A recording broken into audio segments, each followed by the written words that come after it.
கோவக்காயை இந்த மாதிரி வந்து 4 பீசஸாக கட் பண்ணி எடுத்துக்கோங்க. இப்போ ஒரு பேனில் பொரிக்கிறதுக்கு தேவையான அளவுக்கு எண்ணெய் ஊற்றி காயட்டோன்னு வெயிட் பண்ணுங்கள். இப்போது நம்ம கோவக்காயில் ஆட் பண்ணிட்டோம். அதில் 1 ஸ்பூன் அளவுக்கு சால்ட்டு, ஒரு 2 ஸ்பூன் அளவுக்கு நம்ம பேசன் பவுடர், அதாவது வந்து கடலை மாவு சேர்த்துக்கலாம். 2 ஸ்பூன் அளவுக்கு அரிசி மாவு சேர்த்துக்கலாம். 1 ஸ்பூன் அளவுக்கு தனி மிளகாய் தூளும், இஞ்சி பூண்டு பேஸ்ட் வந்து 1 ஸ்பூன் அளவுக்கு சேர்த்துட்டு கொஞ்சமாக தண்ணியும் ஊற்றிக்கோங்க. ஊற்றிட்டு நல்லா வந்து பெசரி விடுங்க. வேணுன்ற பட்சத்தில் கொஞ்சம் கொஞ்சமாக தண்ணி ஊற்றி பெசரி விடுங்க. இப்போது எண்ணெய் நல்லா காஞ்சாச்சு. இப்போ அதில் வந்து நம்ம வேர்க்கடலை ஒரு 2 கை நிறைய சேர்த்து நல்லா வந்து பொன்னிறமாக பொரிச்சு எடுத்துக்கோங்க. அதை பொரிச்சிட்டு அதை வேறு ஒரு பிளேட்டுக்கு மாற்றிக்கோங்க.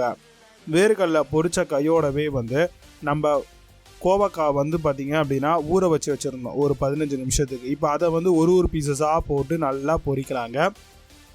நல்லா கம்ப்ளீட்டாக பொரிச்சிடுங்க. ஃபுல்லாக பொரிச்சிடுங்க. இப்போ நல்லா பொரிச்சிட்டிங்க அப்படின்னா உங்களுக்கு பக்காவாக ரெடியாக இருக்கும். இப்போ பொரிச்ச அந்த கோவக்காயை வந்து பார்த்திங்கன்னா நல்லா வந்து பார்த்திங்கன்னா கிறிஸ்பியானதும் அதை வந்து டிஷ்யூ போட்ட ஒரு பிளேட்டில் வந்து கொஞ்சம் கொஞ்சமாக மாற்றிக்கோங்க. எல்லா கோவக்காயும் நல்லா ஃபில்டர் பண்ணிக்கோங்க.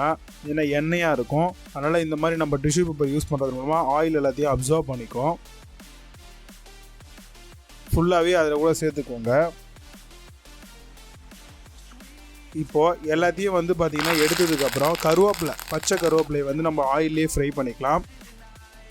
ஃப்ரை பண்ணிவிட்டு அதையும் வந்து பார்த்திங்க அப்படின்னா நீங்கள் இந்த கோவக்காய் கூடவே வந்து சேர்த்துக்கோங்க.